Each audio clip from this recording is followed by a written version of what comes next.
근데 요 길의 면에서 잠깐 말씀을 보면은 요한복음 1장 한번 보세요.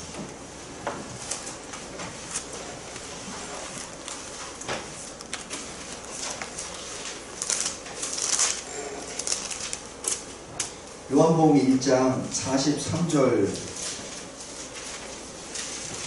쭉 보면은 빌립이 나다나엘을 전도합니다. 그러면서 이제 예수를 증거하죠. 45절에 여러 선지자가 기록한 그 일을 우리가 만났다. 근데 그분이 바로 나사렛 예수야. 그러니까 46절에 나다나엘이 이 나사렛에 무슨 선한 것이 있으리요. 지금 이건 굉장히 신학적으로 깊은 얘기하는 거예요. 나사렛에서 메시아가 온다고 안 했거든. 근데 무슨 나사렛 사람이 무슨 메시아라는 얘기야? 라는 그 얘기예요. 그러니까 47절에 46절에 와서 봐, 이런 말입니다. 더 이상 내가 설명을 못하니까 신학적으로. 그때 47절 예수께서 나다나엘이 오는 것을 보고 이렇게 말씀하십니다. 보라, 이는 참으로 이스라엘 사람입니다. 그 속에 간사한 것이 없도다 라고 말합니다. 참 여기서 이 나다나엘이 이렇게 말하는 것입니다. 어떻게 나를 아시나이까? 아마 여기 첫 대면인가. 그때 빌립, 예수님이 이렇게 말씀하십니다. 빌립이 너를 부르기 전에 네가 무화과 나무 아래 있을 때 보았노라. 이 말씀 하나로 사람이 확 바뀌어버려요. 그것이 49절입니다. 당신은 하나님의 아들이다. 왜? 무화과 나무 아래에서 봤다고 하는데 왜 갑자기 바뀌어버렸어요? 그쵸? 무화과 나무 아래에서 기도합니다. 그러니까 무화과 나무 아래에 있을 때 내 너를 보았다는 얘기는 네 기도를 내가 받았다는 얘기입니다. 기도를 받은 사람이 누구예요? 하나님이죠. 그러니까 이 말 자체, 이 말씀 하나가 예수님이 그리스도이심을 이미 계시하신 겁니다. 그것은 아무도 몰라요. 나다나엘만 압니다. 옆에 빌립도 몰라요. 아무도 모릅니다. 나다나엘만 알아요. 나다나엘이 거기서 바로 신앙 고백으로 다 들어갑니다. 이 엄청난 역사예요. 그래서 우리가 왜 저 사람은 저거를 저렇게 봤는데 왜 나는 왜 저도 그런 기도 많이 했어요. 저 목사님 저 신학자들은 저렇게 많이 했는데 왜 나한테는 지혜를 주시지도 않고. 특히 제가 저기 이제 그 신학 공부할 때 책들 보면 그냥 몇백 페이지 보고서 뭐 이렇게 제출해야 되고 시험도 많이 해요. 주님 저한테 그냥 쏘세요. 저 사람이 쓴 것보다 더 좋은 걸 해가지고 그냥 척척척 쓰게. 그죠? 주여 주소서. 그거 뭐 열심히 썼는데 뭐 D 뭐 잘 나와야 C 이렇게 나오거든요. 그 웨스민스터는 되게 좀 잔인해요. 연필값도 안 주더라고. 열심히 썼는데 코멘트 It's not preaching. 설교가 아니야. We request academic answer in theology. 그렇게 딱 아주 냉정하게 거기서 C, D. 그래도 E 안 준 것만 더 나가니까 D면 일단 통과는 하니까. 저는 또 학점이 중요한 게 아니라 통과하는 게 중요한 거니까. 그냥 통과 못하면은 돈 다 떨어졌는데 거기서 어떻게 해. 일단 통과해야 되니까. 여기 빌립은 몰라요. 네, 나다나엘은 알아요. 이랬을 때 예수님이 이렇게 말씀합니다. 내가 너를 무화과 나무 아래 있을 때 보았다 그것으로 너가 나를 믿느냐? 내가 너의 기도를 들어줬고 했다는 것을 보고 내가 하나님의 아들이라는 것을 고백하느냐? 이제부터는 더 큰 것을 보여주리라. 이러면서 51절에 하늘이 열리고 하나님의 사자가 인자 위로 오르락 내리락 할 것을 보리라. 이런 말씀입니다. 이게 무슨 말씀입니까? 이것은 이 야곱의 사닥다리 계시하고 바로 연결이 됩니다. 이 야곱의 사닥다리 계시가 28장인가요? 창세기 28장 보세요.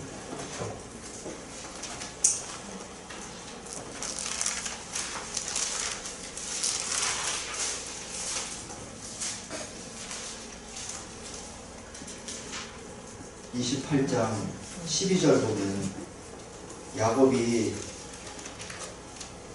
이제 형 에서의 낯을 피해서 하란으로 가다가 잡니다. 근데 잘 때 베개도 없어요. 근데 잠잘 때 돌을 베고 자는 사람이 세상에 어디 있습니까? 최소한 배낭이라도 뭐 이렇게 하지. 우리 다 잡았잖아요. 베개 베고 어떻게 잡니까? 딱딱해서 못 자요. 근데 여기는 뭐예요? 지금 광야를 통과하고 있으니까 그냥 자면은 뱀, 전갈 이런 게 막 하잖아요. 그러니까 최소한 이거를 보호하기 위해서 이게 한 거야. 그 얘기는 이 야곱은 빈털터리로 갔다는 얘기예요. 어떤 일인지 몰라요. 근데 참 제가 이걸 보면서 이삭에 대해서 다시 보게 됐어요. 쥐는 지 와이프 리브가를 얻기 위해서 아버지 아브라함이 이 낙타 10마리를 귀한 거 다 뭐 귀걸이니 팔찌 다 해가지고 그 중에서 제일 늙은 노종을 시켜가지고 거기까지 보냈잖아요. 그죠? 그래가지고 자기 와이프를 받았잖아요. 그때가 40세. 그런데 왜 야곱은 어떻게 말 한 피를 안 주냐고. 어떻게 야곱 아니 솔직히 얘기해봐요. 아브라함이 부자일 것 같아요? 이삭이 더 부자일 것 같아요? 이삭이 더 부자지. 지금 현재 그 삼성도 마찬가지고 지금 현재 훨씬 더 크지. 이삭이 더 부자라고. 그러면 낙타 10마리가 아니라 사실 30마리도 보내줄 수 있어. 그 정도 재력이면. 근데 어떻게 아무것도 없이 그냥 이 돌에다가 되게 잘 정도로 하냐고요. 사주사에서 죽이는 거 똑같이. 아니 그래도 아무리 그래도 그렇지 그 부자가 그건 말이 안 돼. 그래서 제가 나중에 천국 가서 이삭조한테 따져보려고 제가 했으니까 물어보려고. 이거 보면은 참 비참해. 그러니까 이 야곱이 심정이 어떻게 했을 겁니까? 그러니까 야곱이 베개 베고 얼마나 마음도 상하고 그 다음에 힘도 들고. 근데 그 상태에서 하나님이 찾아오신 거죠.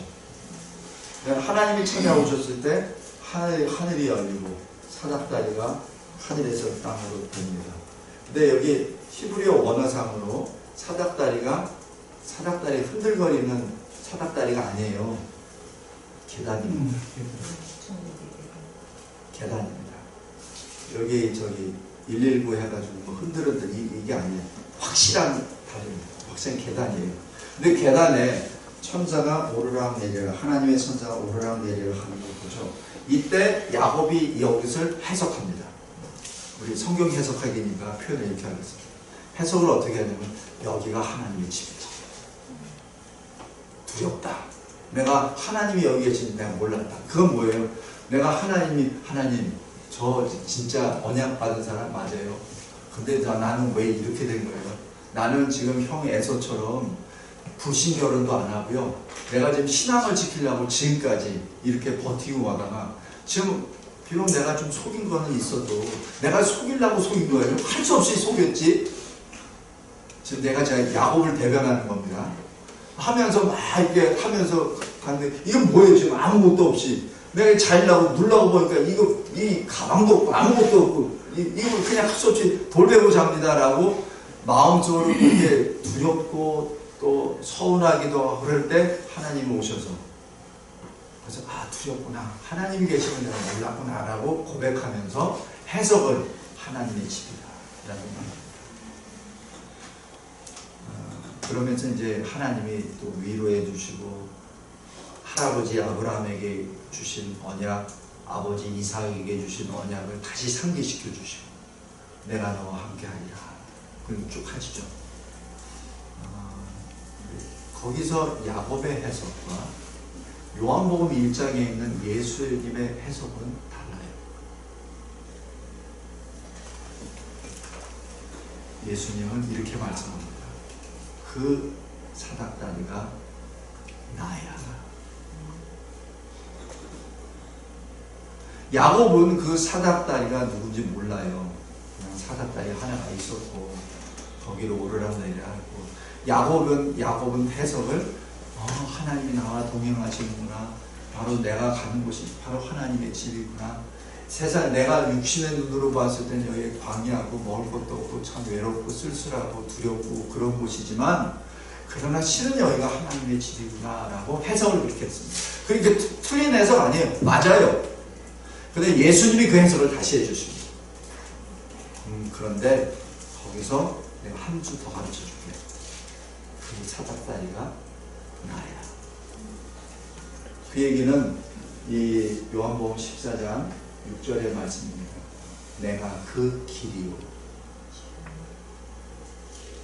그 길이요. 제가 몇 번 저기 강의할 때 꼭 제가 이 얘기를 해요. 기독교를 빼고 다른 종교들은 다들 서로가 각기 종교를 존중합니다. 뭐 욕먹을 필요 없으니까. 불교는 불교대로 또 다 있고. 그래서 로마 캐톨릭에서는 다 인정합니다. 그래서 이 구원의 길을 마치 산에 오르는 길로 그렇게 해석을 해요. A 코스, B 코스, C 코스 이렇게 다양합니다. 그러나 예수님은 A 코스, B 코스에 있는 그 산으로 올라가는 길이 아니라 하늘로 올라가는 길. 그게 달라요. 산에 올라가는 건 여러 코스가 있을 수 있어요. 그러나 하늘에 올라가는 코스는 딱 하나입니다. 그것을 예수님이 직접 말씀하세요. 내가 곧 그 길이요. 그 길로 와야 생명을 얻는 것이 바로 그 집입니다. 지금 요한복음 17장이 계속해서 한 포인트로 계속합니다. 여러 가지 다양하게 말씀하시는 것 같은데 한 포인트로 계속 가세요. 어디로 가냐면 우리의 영생으로 계속 치닫습니다. 근데 영생의 그 길이 바로 진리인데 그것이 바로 예수 그리스도입니다. 제가 이 성경 해석학을 이렇게 강의하게 된 그 커다란 동기도 바로 그겁니다. 이 마지막 때 너무나 많은 것들이 진리라는 껍데기로 간판을 들고 예수라는 간판을 들면서 엉뚱하게 얘기를 해요. 엉뚱하게. 그러고 나니까 이제 그 설교를 들은 사람들이 저한테 와서 이런 말을 해요. 목사님, 깨끗한 물에는 고기가 없죠? 조금 이게 섞여져야 고기가 많죠? 그 얘기는 우리 교회에 대해서 얘기하는 거예요. 당신이 그렇게 설교하니까 다 가지. 조금 재밌게도 좀 집어넣고 성도들 위로도 해주고 그래야 성도들이 모이지. 당신처럼 얘기하면 다 떠나. 제가 한두 번 들은 게 아니에요. 그래서 제가 말씀드립니다. 성경 해석은 진리를 선포하는 것이지 인간의 마음을 즐겁게 해주려 하는 게 아니에요. 인간의 마음을 즐겁게 해주는 것은 그건 다른 데 가서도 얼마든지 들을 수 있죠.